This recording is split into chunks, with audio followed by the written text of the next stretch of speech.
28.7 ግራም ዲያመንድ ከእስራኤል ዳንሳ ጋር ይሄድና ለእስራኤል ዳንሳ ጸልይልኝ ብሎ ዲያመንዱን ይሰጠዋል።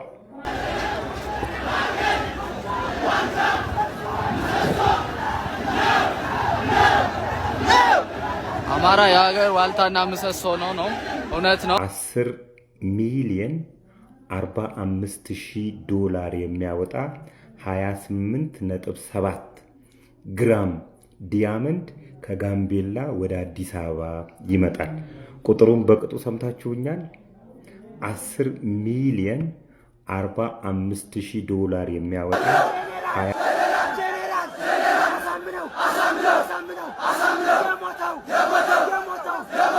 መጽሐፍ ቅዱስ በመቅደድ የብስኩት ወይም የተጠበሰ ቆቀር ጠቅልሎ የሚሸጥ ነጋዴ በቁጥጥር ስር ውሏል። ሰላም ለእናንተው እንደምን አላችሁ እንደምን ቆያችሁ። በዛሬው ቪዲዮ እጅግ በጣም አስደናቂና አስገራሚ መረጃዎችን ወደ እናንተ ያዘናጋጀውበትን ቪዲዮ ይዤላችሁ ቀርብ ያለውኝ 10 ሚሊዮን ዶላር የዘረፈው ፓስተር ዴንሳ እጅግ በጣም መነጋገሪያ ሆኗል። መረጃው ወጥቷል። እሱን የማሳያችሁ ይሆናል ማለት ነው። እንዲሁም ደግሞ ከወደ ሶዶ ወደ ደቡብ ክልል የተሰማው አስደንጋጭ ነገር አለ። መጽሐፍ ቅዱስን ቀዶ የቦምቦሊኖ መጠቅለያ መሸጫ ያደረገ ሲነግድ የነበረ ግለሰብ በቁጥጥር ስር ውሏል። ይህን ማስመለከታችሁናል። ጠቅላይ ሚኒስትሩ መጋቢት 24 ወደ ስልጣን የወጡበትን ምክንያት ማድረግ የድጋፍና የተቃውሞ ሰልፍ ተካሂዷል። እሱን የምንመለከት ይሆናል። ቪዲዮውን ላይክ ማድረግ እንጀምር። ሰብስክራይብ ምንድነው የማታደርጉት? ለምንድነው የማታደርጉት? አሁን አድርጉ። እንግዲህ ትላንትና ሶዶ ላይ ምን እንደተፈጠረ አታውቁም። ቅዱሳን ይሄን ቪዲዮ ኮፒ ሊንክ ሼር እያደረጋችሁ ለብዙ ሰዎች እንዲደርስልኝ ይሁን። እቺ እናት ለምን እንደምታደርግ ሰው አንዴ ስሟት።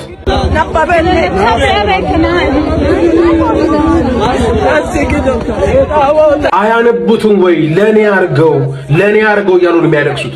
ምኑን አትሉኝም?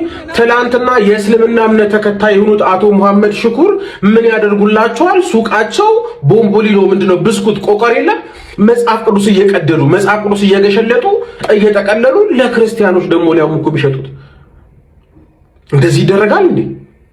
ሌሎች ሃይማኖቶችን ለጸብ መቀስቀስ ለጸብ ማነሳሳት ሊያውም ደግሞ ሶዶ ላይ አረ ነውር ነው።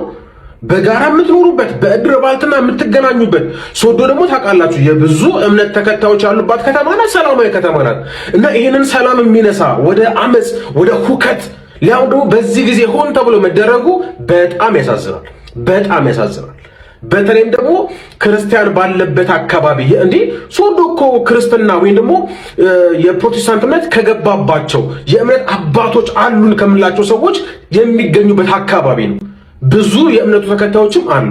ይሄ እየታወቀ ሆን ተብሎ መጽሐፍ ቅዱስ እየተቀደደ እየተገሸለጠ ሊያውም ደግሞ ንቀት ነው መሰለኝ ለክርስቲያኖች እንደገና በፍጹም አይደረግም። ይሄ በእውነት አይደረግም። ስለዚህ ሶዶ የምትገኙ የህግ ባለሙያዎች፣ ፖሊሶች፣ ጠበቃዎች ይሄንን ነገር እንድትይዙት ህዝቡ ዘንድ ምንም አይነት ሁከት ምንም አይነት ብጥብጥ አመጽ እንዳይነሳ ከወዲሁ አስተማሪ ነገር ማድረጉ ተገቢ ይመስለኛል። መጽሐፍ ቅዱስ በመቅደድ የብስኩት ወይም የተጠበሰ ቆቀር ጠቅልሎ የሚሸጥ ነጋዴ በቁጥጥር ስር ውሏል። ወላይታ ሶዶ ላይ ምንድነው የተፈጠረው? ቦታው ወላይታ ሶዶ ከተማ አራዳ ክፍለ ከተማ ህብረት ቀበሌ ነው። አቶ ሽኩር መሐመድ የተባለ የሻይ ቤት ነጋዴ ቅዱስን መጽሐፍ በመቅደድ ለንግድ መጠቅለያነት ሲጠቀም እጅ ከፍንጅ ተይዟል። ትላንት መጋቢት 23 ቀን ግለሰቡ መጽሐፍ ቅዱስን ለብስኩት መጠቅለያነት ሲጠቀም ህፃናትንም ለዚሁ ድርጊት ያሳተፍ እንደነበረ ተረጋግጧል። ፖሊስ ድርጊቱን የሃይማኖትን መቻቻል ለመናድ የታለመ ሲል ገልጾታል። በአሁኑ ሰዓት የንግድ ሱቁ የታሸገ ሲሆን ግለሰቡ በፖሊስ ቁጥጥር ስር ውለው ምርመራ እየተካሄደባቸው ነው። የከተማዋ ፖሊስ ነዋሪዎች ስሜታዊ ሳይሆኑ መረጃን በመስጠታቸው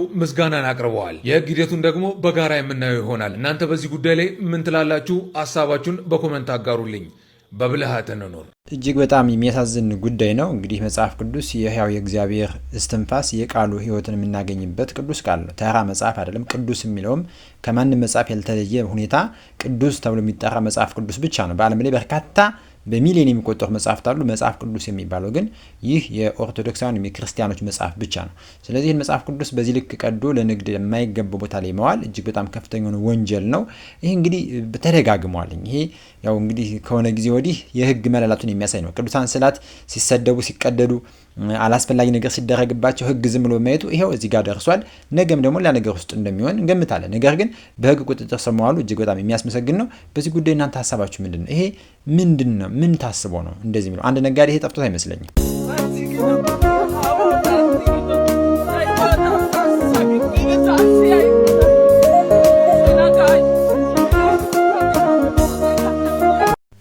ክርስቲያኖች ሃይማኖታችንን የምንመራበት ታላቁ መጽሐፍ ቅዱስ ሲቃጠል በማየት የወንድማችን እንደዚህ ሲያለቅስ እንባው ሲያፈስ እንባውን ትመለከታላችሁ ማለት ነው። እጅግ በጣም ያሳዝናል። ይሄ የሚያስለቅስ የሚያሳዝን የደረስንበት ጊዜ እጅግ በጣም የሚያሳዝን መሆኑን እንመለከታለን ማለት ነው። በዚህ ደረጃ መጽሐፍ ቅዱስን እየቀደዱ ቦምቦልን ለመነገር መጠቅለያ ማድረግ እጅግ በጣም ያሳዝናል። መቼ ነው ግን የምንታገሰው?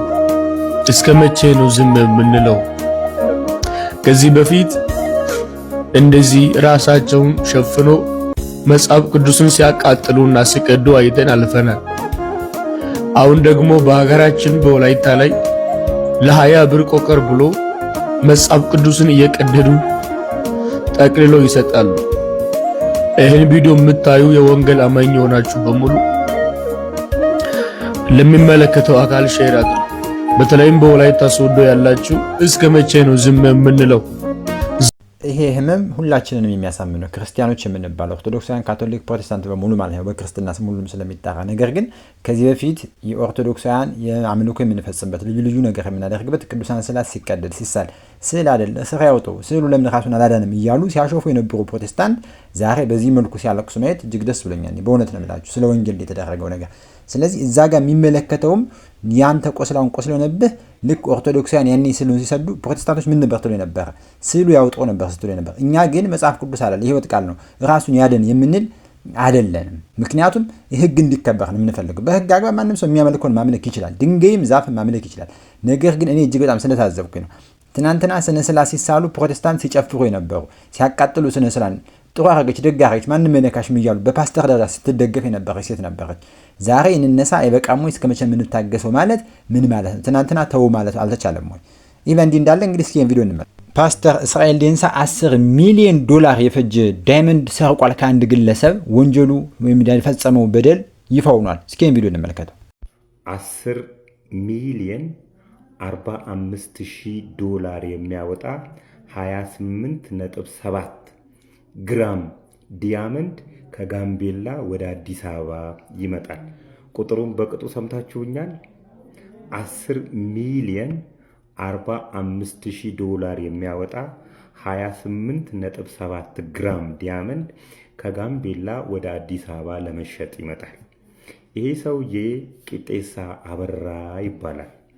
ከጋምቤላ 28.7 ግራም ዲያመንድ ይዞ ይመጣና የሚገዛው ሰው በደላላ ያፈላልጋል። በጊዜው ምንዛሬ 60 ሚሊዮን የኢትዮጵያ ብር ይሸጥና ሰዎቹ ይህንን ብር በዶላር ይሰጡታል። በዶላር 10 ሚሊዮን 45,000 ብር ሲሰጡት በዶላር አልፈልግም በብር ቀጥታ አካውንቴ ላይ አስገቡልኝ ይላቸዋል። በጊዜው ሰዎቹ ብር አልነበራቸውምና በቃ ዘርዝረን ሰኞ ዕለት እናስገባልሃለን አካውንት ላይ እስከዛው ድረስ ዲያመንዱ አንተ ጋር ይቀመጥ ብሩን ያዝነውን ዶላር እኛ እንዘረዝራለን ይሉና በዚህ ይስማማሉ። ቂጤሳ ከጋምቤላ ነው የመጣውና ሌባ ይፈራና ወደ ቸርች ይሄዳል። እስራኤል ዳንሳ ጋር ማለት ነው። አንድም ከሌባ ፍራቻ ነው፣ አዲስ አበባ ሌባ ይሰርቀኛል ብሎ ነው። ሁለትም ደግሞ እንዲባረክለት ዲያመንዱ እንዲባረክለት ፈልጎ ነው ወደ እስራኤል ዳንሳ ይሄደው። በእርግጥ ያሳዝነኛል። ይህ ሰውዬ ከዚህ በፊት ታሪኩን ነግሬያችኋለሁና ያን ጊዜ ትንሽ ፎሎወር ስለነበረኝ ብዙዎቻችሁ አልሰማችሁትም ይሆናል። ስሙት። አሁን እስራኤል ዳንሳ ጋር ይሄድና ለእስራኤል ዳንሳ ጸልይልኝ ብሎ ዲያመንዱን ይሰጠዋል። እስራኤል ዳንሳ ከዚህ በፊት ዲያመንድ አይቶ አያውቅም ነበርና ሁሉንም ምዕመናን ተንበርከኩ ይላቸዋል። ተንበርከከው ሲጸልዩ ጸልየው ሲነሱ ዲያመንዱ እጁ ላይ አልነበረም። እስራኤል ዳንሳ ጋር የት ሄደ ሲለው ሰይጣን ወሰደው። ሰይጣን እንዴ ሰይጣን ይወስዳል ብዬ እዛው መድረክ ላይ ስተናነቀው እስራኤል ዳንሳን የእስራኤል ዳንሳ ጋርዶች ይዘውኝ ገስታ ውስጥ አስገብተው ደበደቡኝ ይላል ቂጤሳ አበራ። ከደበደቡት በኋላ ውልቅልቅ አርገውት እዛ ገስት ሃውስ ውስጥ አንዳንድ ታሪኮቹን ይጠይቁታል። የባንክ አካውንቱን፣ ዘመዶቹ የት እንዳሉ፣ ሚስቱ የት እንዳለች፣ እህቱ የት እንዳለች ከጠየቁት በኋላ በሳምንቱ ሌላ ቸርች ይሄዳል ቂጤሳ አበራ። እንደዛ ተመቶ ማለት ነው። እዛ ቸርች ደግሞ ያለው ሌላኛው ፓስተር ይሄ ታሪክ ተነግሮታል። ይሄን አካውንት ያለ ሰውዬ ድንጋይ ጠፋብኝ የምትል ሰውዬ እና ወደ መድረኩ ጣይሏል።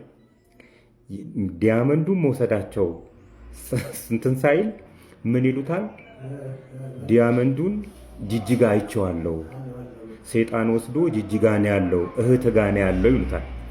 እንግዲህ ዲያመንዱን መውሰዳቸው ሳያንስ ከእህቱ ጋር ሰላም የተቀመጠችው እህቱ ጋር ለማጣላት ማለት ነው። ይሄ ታሪክ የቆየ ታሪክ ነው።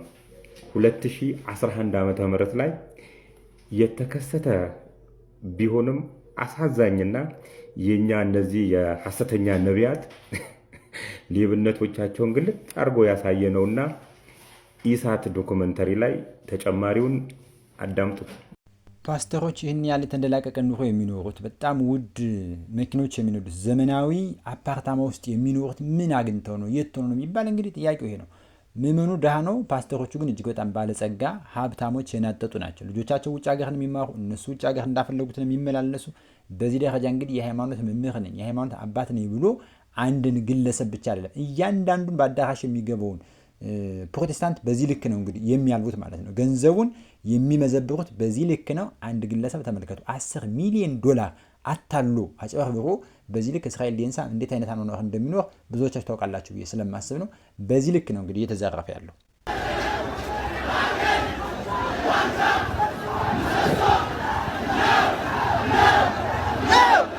አማራ የሀገር ዋልታና ምሰሶ ነው። እውነት ነው።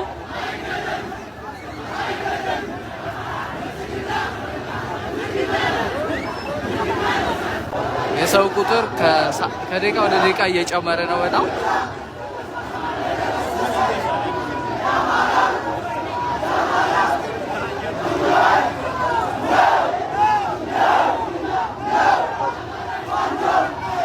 ስር ነቀል ለውጥ ካልመጣ በስተቀር እነዚህ የተመለከታችኋቸው ሁለት ሰልፎች እንግዲህ በተለያዩ ከተሞች የኢፌዴሪ ጠቅላይ ሚኒስትር ዶክተር አብይ አህመድ ወደ ስልጣን የመጡበትን የመጋቢት 24ን በዓለ ሲመታቸውን በማስመልከት የድጋፍ ሰልፍ የተካሄደ ነው ማለት ነው። በተለያዩ ከተሞች ድጋፍ በዚህ መልኩ ተካሂዷል ማለት ነው። በተለያዩ ከተሞች ደግሞ ተቃውሞ ነበር። እስኪ ተቃውሞ እንመልከተው።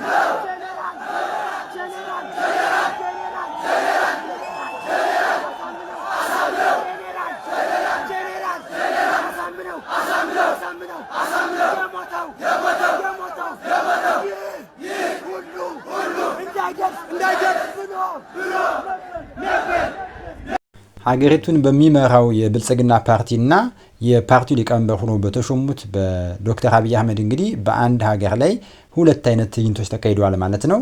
ድጋፍ የሚሰጡ ሰዎች አሉ፣ ወይም ደግሞ የተወሰኑ አካላት አሉ። በሌላ በኩል ደግሞ የሚቃወሙ አካላትም ተነስተው በዚህ ልክ እንግዲህ ጠቅላይ ሚኒስትሩ ላይ ድጋፋቸውን የሚያሳዩ እንዲሁም በጠቅላይ ሚኒስትሩ ስራና ክንዋኔ ደግሞ ደስተኛ ሆኑ ተቃውሟቸውን የሚያሰሙ ያሳዩ የገለጹ ሰዎች ነበሩ። ግን ሁለቱንም ማስተላለፍ ተችሏል ማለት ነው። ሁለቱም መካሄድ ተችሏል። ሁለቱም ድጋፍ እንደግፋለን ያሉም ደግፈዋል፣ እንቃወማለን ያሉም ተቃውሟል ማለት ነው። ለዛሬው የነበረው ቪዲዮ ይመስላል። ሰላም ለእናንተ ይሁን። ሰላም ቆዩ።